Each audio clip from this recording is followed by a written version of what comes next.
All right. Now, watch Dan when I say this, but I was on the CBDC panel yesterday. FedNow is not a CBDC. All right, we're just going to get that out of the way. Well, hey, thank you all for having me back again. There's this thing called FedNow, in case you haven't heard about it. It launched in July. We're going to talk about instant payments broadly, kind of what they mean for the industry. And Dan and I have had this conversation. July 20th, 2023 is not a finish line. It's a starting line. And so now for the industry, we need to figure out where we're going next. So I'm Peter Tapling, PTAP Advisory. You saw me yesterday. I am also a board member of the U.S. Faster Payments Council. So if you are not a member of the U.S. Faster Payments Council, you should be. Joining me today are Debbie Guerra with ACI, Dan Baum from the Federal Reserve, and Mike O'Brien from East Corp Federal Credit Union. And I'm gonna allow them each to introduce themselves and make some opening comments about kind of their thoughts on instant payments and FedNow particularly. And then we have some structured questions, but mostly we're opening to audience questions. And so I can't see the people behind the podium, so help me out if somebody over there raises their hand. All right, Debbie. Well, hello everyone. I'm Debbie Guerra. I'm Chief Product Officer at ACI Worldwide. You can think of ACI as a publicly traded, mature fintech that for the last 40 years has been providing payment software that really underpins payments for the largest banks, merchants, and corporates globally. And then specifically in the real-time payments space, we've got global experience supporting central infrastructures in 9 different countries. We've got support for over 25 low-value payment schemes for real-time payments. And we're one of the pioneers working with FedNow in terms of actually being part of the teams that helped enable and establish capabilities and rails that both banks, merchants, and consumers are going to be able to take advantage of. So I guess I'm up next. Dan Baum, as Peter said, I am with the Federal Reserve, and I have the responsibility to develop the product that is now FedNow. So my team was largely responsible for the design and development of the service. July 20th was a big day for us, as you might imagine. We took about a 12-hour break, took a deep breath, and now we're out in the practice of being in business. So the project's over. We, the Federal Reserve broadly, delivered on the promise we made to the country to bring an instant payments network to market, to compete with the clearinghouse's solution, and to provide ubiquity for the marketplace. When we launched, we had 35 customers on board. I'm happy to say that as of yesterday afternoon, we had 54, and another 15 to 20 are in the wings. And if you're following along, and if you want to do some quick math like we do, we're averaging adding about a bank a day. We hope to double or triple that by the end of the year. Very ambitious targets, I understand. But when you make a promise to the country that you're going to allow every American to pay every other American, you put your money where your mouth is, and you have to live up to that. So we're going to onboard as many customers as we can. The other thing we're doing actively right now is, any payments network is a two-sided sale. You don't only need participants, adoption of customers, so targets. You need someone to send some volume. So we're out trying to get that snowball at the top of the hill to start rolling down the hill. So my role these days is in a large part to lean into that snowball and get it moving and get the payments moving across this. And that means a lot of blocking and tackling and looking at use cases and some of the things we'll talk about today. So happy to be here today. Look forward to the conversation. Yeah, and hi everyone. My name is Mike O'Brien, as Peter said, with Eastern Corporate Federal Credit Union. I'm the AVP of Payment Strategies there, specializing now in our FedNow offerings with both our members and existing clients, partners working on integrations that can bring FedNow to these institutions. So a little bit about EastCore and Vertify. EastCore is a corporate credit union, so we serve members all across the country. We're based just outside of Boston, so predominantly the Northeast. And Vertify is the fintech subsidiary, founded in 2009 as that technical provider for FedNow. So a little bit about eScore and Vertify and their FedNow initiative. We've been part of we're part of the pilot program from the get-go, showing our support with the Fed, now certified as a provider. eScore is that of a settlement and liquidity point for our members, while Vertify is that technical provider providing the gateway to the FedNow network, handling those ISO messages, et cetera. We've updated all our systems working on that 24/7, 365 aspect, so that our members don't have to, members and clients and our existing service users. So Peter talked about the starting line, and that's really something we're trying to get across to our existing customers today, that there isn't a really quote-unquote correct place to be as of now. Like Dan just said, an institution a day is a great start. We're hoping to see that evolve quite a bit with both our existing members and potential prospects. So yeah, thanks for having me today. Excellent. Okay, so we are going to be taking questions. You got some great resources up here, kind of the large financial institution view, the network view, and the community financial institution view. If you can't get your question answered here, we can't help you. Debbie, in our prep call, we kind of talked about use cases and talk a little bit about C2B use cases and what, I call, we have a lot of use cases in instant payments today that are what I call reverse funnel. There's one party sending money to a bunch of other people. C2B use cases are this network effect that Dan talked about. So talk to me about what you're seeing for the implementations that ACI is supporting. Yeah, and it's interesting because this is also going to lean into some of the discussion later around what is required to build an ecosystem in the U.S. that is going to support, the promise and the democratization of payments, real-time payments. So one of the things that we've seen, and this has also been reinforced by our global experience in some of the countries where real-time has really taken off, has been rapidly adopted by consumers to make every kind of payment to a business, to another person, as imagined. And it's going to require several things. First, we need a strong network, of banks that are connected to FedNow. And hopefully that one institution a day will become 5, will become 10, will become 20, and we're going to see a broad reach of connected financial institutions. Second, we need merchants, businesses that are going to actually enable a request for payment as another payment method that they are going to accept. And then they're also going to have to market it in such a way that it's easy for consumers to use. And the value, there is going to need to be a value to change consumer adoption, we believe, may come in the form of discounts, loyalty, personalization, and other ideas. And then for consumers, it's going to have to be something that causes us to change a behavior. And you're also going to be dealing with consumers across different demographics, different financial, let's call it privilege, and we're going to have to look at breaking that tether in the U.S. that is very strong between the use of debit and credit cards, loyalty points, and to understand why an immediate, instant payment is going to, and the ability to make that happen is going to be a value to the consumer. So I think that there are multiple responsibilities for enabling, whether it's at the financial institutions connected to FedNow, whether it's the merchants and businesses that actually are going to see a very strong financial benefit from offering instant payments, all the way to the consumer and looking to change their behaviors.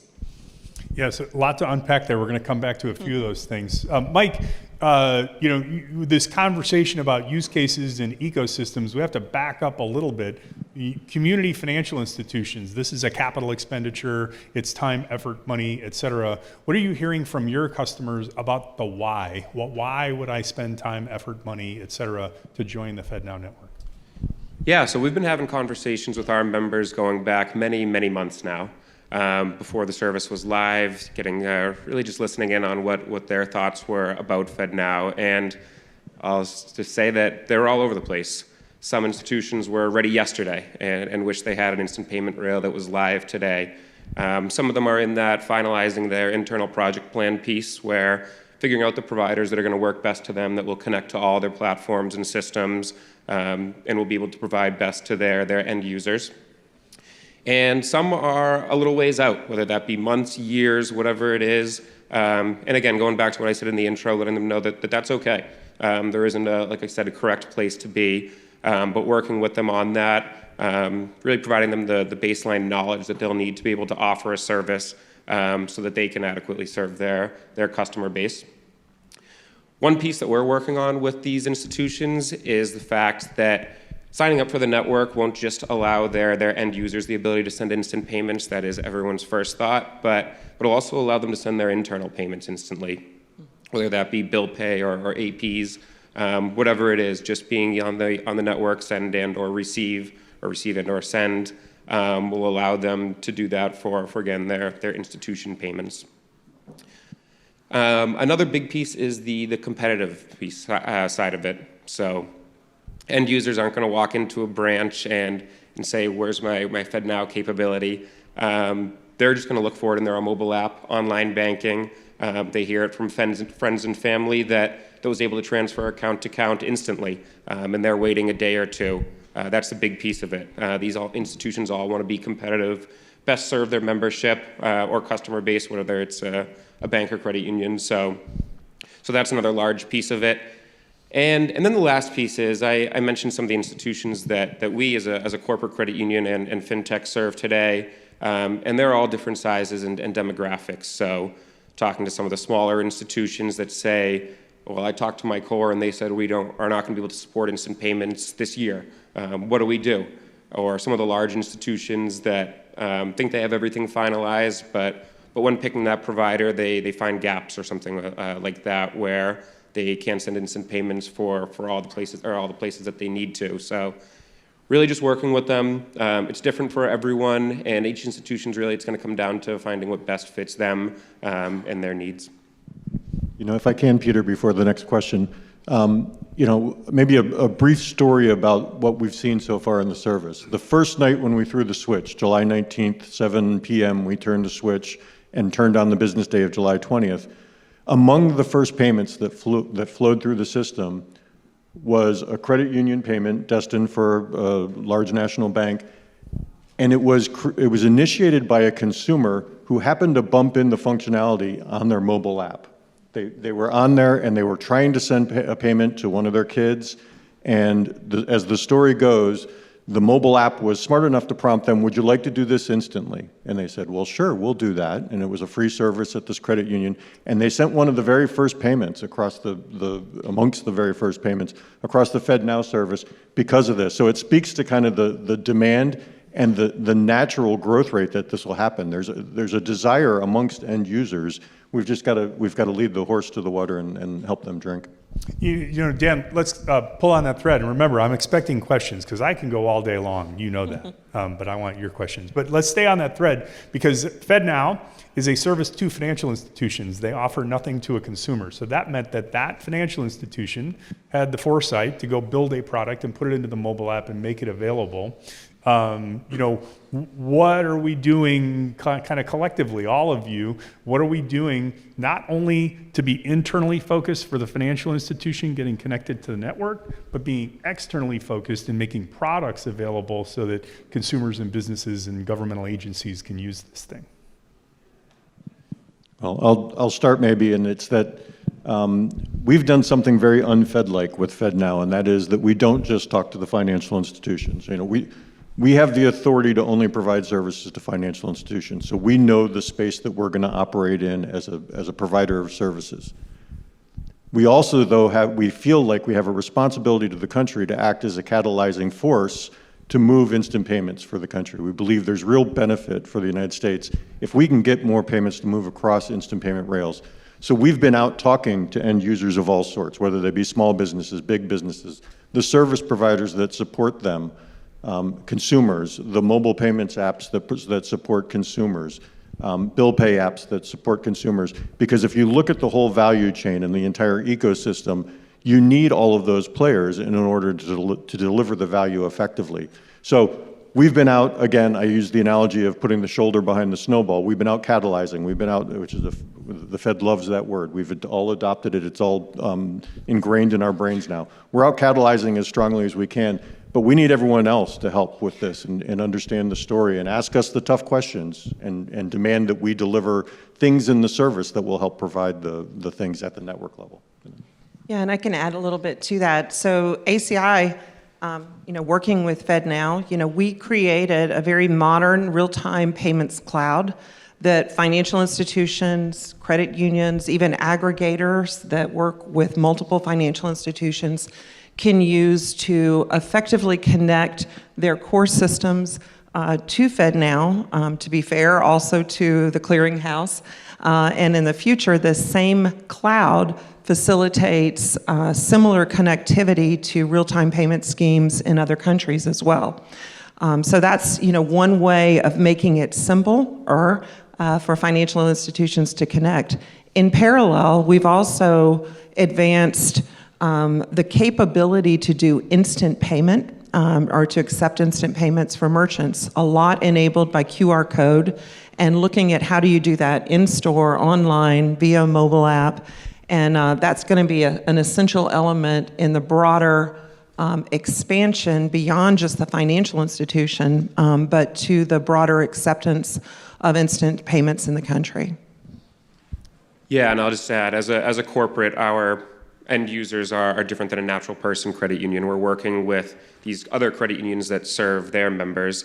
So what we had done is earlier, we're starting back last year, put together an educational series of webinars for our members and service users that really taught them some of that baseline information, like I mentioned earlier, letting them know to start talks early with their digital banking providers, with their core processors, so that if they wanted to be a day one user of FedNow, then they already had done some of the steps to get there. So that was something that we did to try and work with, again, with our institutions so that they were ready to go. Excellent. I'm going to pause for a minute. Anybody? All right, we got a couple over there. Eric.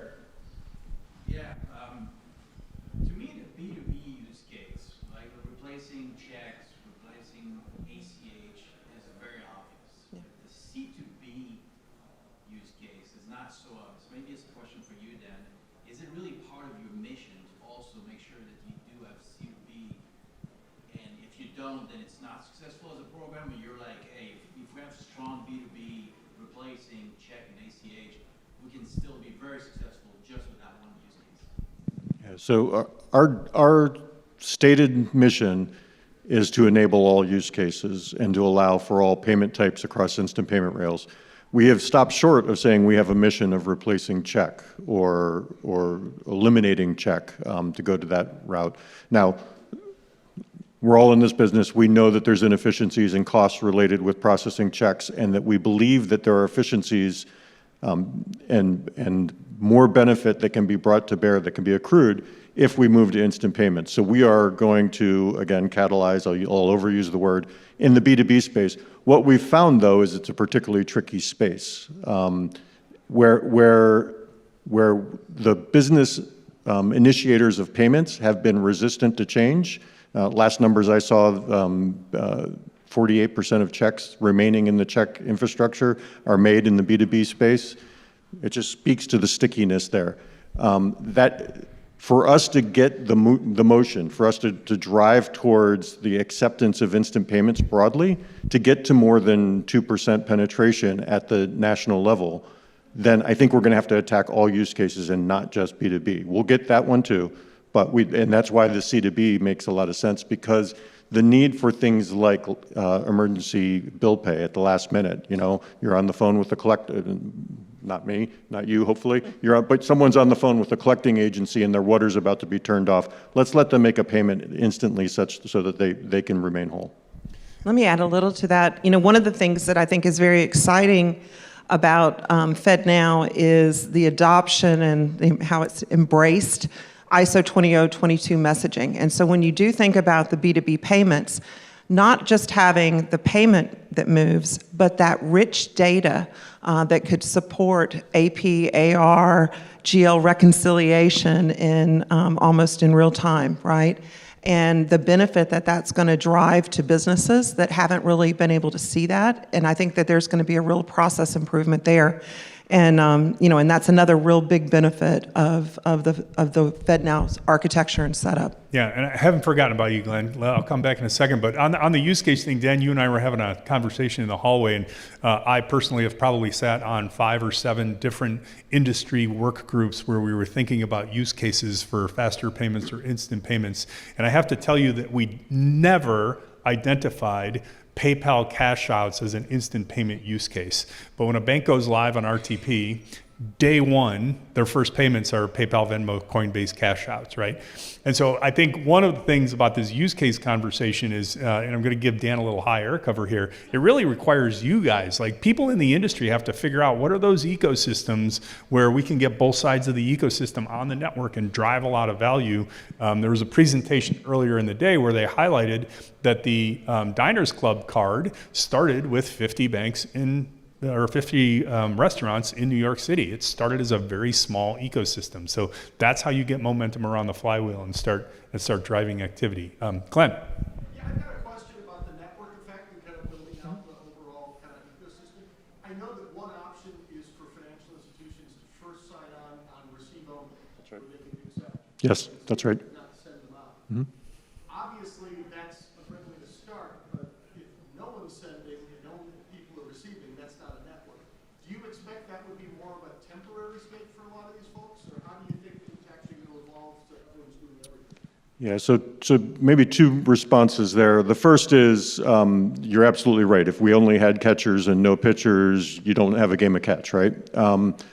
So we need both sides of the equation. We've been happy to see, I reported that we're at 54, hopefully 55 by this time during the day, participants on the network, and participants of all sizes have signed on as senders and receivers. I told the story about one of the first payments coming from a mid-sized credit union. So the supposition that a lot of people hold that it'll be small financial institutions, it'll be just receive only, and the big guys who send, is being broken in real time. The last thing I'll say, and we do a lot of data mining, is that for non-card retail payments in the country, anyone want to take a guess at how many banks you have to get to 65% of the send volume? 4. 4 banks have 65% of the non-card retail send volume in the country. 3 of them are on the network already. The 4th one's telling us they're going to join. We're going to have the send side. We'll have the pitchers. We need to build a set of catchers. It's like my favorite analogy. If you're running an airline and you don't have gates in all the towns, then no one has anywhere to fly. We have to get the gates in all the towns right now. Yep. Any other? Oh, there, Ganesh. Maybe we'll eventually get to this, but can you please help me understand how fraud management works in real-time payments right now? I know for the past days I'm hearing about varieties of frauds evolving. All the solutions are primarily focusing on credit card transactions. How does that look like in real time? Yeah, so for the audience, the question was about fraud on the network. There is no fraud on the network. Moving on. No, kidding. Go ahead, Jen. Real easy, and I think we can all, because I think of fraud prevention and then management and risk management as concentric circles, right? The network has a role. We will monitor the activity across it. The previous group talked about AI and machine learning. We will be using AI and machine learning tools to monitor those payments in real time. We will flag those that we determine with some level of confidence are suspected to be fraud. We will also build out tools to help the participants on the network manage their risk exposure. So set circuit breakers that say don't let a runaway fraud event occur, but also manage something once they have a fraud event. Fraud's going to happen. Despite Peter's optimism, there will be 1 or 2 fraud events on the network. So let's give the participants the tools to manage it. But that's the inside part of the concentric circles. And then I think we need the processors and the financial institutions and the end users all to participate in the prevention of fraud as well. I'm sure Debbie and Mike are both chomping at the bit to comment. Well, I would tell you, on our real-time payments cloud that provides that connectivity for financial institutions to FedNow, we are embedding and including some of our industry-leading fraud scoring tools as a core component, because there's no such thing as a real-time payment, an instant payment, if it is not a secure instant payment. And you know, the experience that we have in other countries suggests that this is absolutely necessary. And it does have to be AI and ML enabled, and you know, and I think that becomes an absolute necessity. And you know, we've treated that way with our solution. Mike? Yeah, and just kind of a twist on it with the institutions, and the question was brought up. I think everyone wants to receive. We're going to be receive only to start. But as Dan said, it's a small-sized credit union or small to mid-size that sent one of the first payments. Something that we're telling a lot of our service users is that you can sign up for sending, but you don't have to allow any of your members to send payments. Take the time to let the service evolve, monitor fraud. As Dan said again, that the tools will evolve as well, whether that be through AI or different settings that are out there. But that's something that we're really pushing. Sign up to sign up for both. Implementation-wise, it could get a little bit easier for an institution, but you can really be restrictive with who can actually send payments. So Dan, we talked about this being a not a starting line, but not a finish line, but a starting line. And adoption is important, but that's not your job. That's the FRFS guys. So what's next for FedNow? What are you thinking about? You sent all the programmers home. They're not doing anything. Yeah, we're all going to take the rest of the year off. No, I think in order to get, I pointed to the fact that, and Peter, thank you for the help. Everyone in the industry has to help with the adoption and the usage. And in my response, I said, and push on us to bring the right functionality to bear. Well, the industry's been someone mentioned that we had a pilot of 120 participants. We took feedback for the 3 years that we were working on the solution before we were in market. And that feedback, in large part, is informing the roadmap that we'll run with for the next year. Things like that advanced fraud capability, to the previous answer, is our #1 priority on our roadmap. We don't go very long before the use case that no one's mentioned here, but the splitting the check at dinner is everyone's favorite. You know, two people get a pizza and they each have to pay for half the pizza. The splitting the check thing is a P2P payment, and often P2P payments are made using an alias. We are very strongly kicking the tires, that's not an announcement, very strongly kicking the tires on the capabilities to provide alias-based payments on the service, to allow for the initiation of a payment using an alias, which helps with B2B if it's a business ID, or it could help with a P2P use case. Beyond that, I think we really have to look at how do we build the bridges to enable that usage. We're hearing about a lot of legacy systems that aren't ready to spit out an ISO 20022 message. Can we build conversion methods? Can we help build that bridge? Does the Fed go more than 50% into the space so that the users can easily plug into our solution and use it with the partnership of our participant? We're going to do one more question. I know there's more than one. I saw Travis first, so we're going to do one more question, then wrap. Go ahead, Travis. What about request for pay?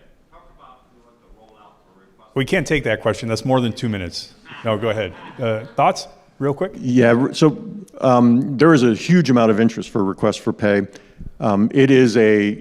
It's a bigger than the bread box problem because it's so wrapped up in a couple of things. One, we have to demonstrate the value to everyone. The interest is obvious, right? 60% of the ACH network is debits. Everyone likes the payee-initiated payment cycle, right? We've got to demonstrate the value, and we've got to create a user experience that can get standardized. There's a pilot going on right now that one sender of RFPs is telling us that the 2 receiving participants for those RFPs are responding completely differently, which means that the biller, and I'm not trying to expose all of the internal workings of the pilot, but the biller is experiencing very disparate reactions. We've got to normalize that as an industry. We in the Fed are running work groups to work on that. And then the last thing is we've got to make them safe. And you know, that goes back to the fraud question. And both operators have warranty rules, warranties in our rules. We need to continue to tighten that up so that people feel safe sending the RFP and then know what to expect when they do one. All right. Apologize that we can't get to all the questions. Glad that you have them. I think everybody's going to be around through lunch. 10 seconds, final thoughts. What would you leave the audience with? Get ready. It's a revolution. It's coming, and we've got to get the ecosystem up and running. Yeah, it's just the same here as well, that we're excited. to be able to provide a service that's really going to benefit all types of financial institutions. Yeah, and I look forward to working with this audience and the rest of the industry. We've got a lot of work ahead of us as an industry to take advantage of this and to catch up with the rest of the world in the provision of instant payments. But I think we've got the right start, and the future is very bright. We've got a lot to do here, and we'll get it done. And before we wrap the panel, nobody knows this is happening. Dan, you need to stand up. I don't know that anybody gave you proper kudos, for FedNow. So I created this certificate for you. On the left-hand side is a special containment vessel, and this is a certificate of authenticity that this containment vessel holds particles that are conceivably quantum entangled with the electrons that comprise the first PAX 08 customer credit transfer message. So thank you for bringing that. Thank you so much. And I would have made it a full bottle of whiskey, but there's all kinds of federal rules against that. Appreciate it. Thank you so much. All right, so That's join awesome. me in thanking the panel. Thank you very much.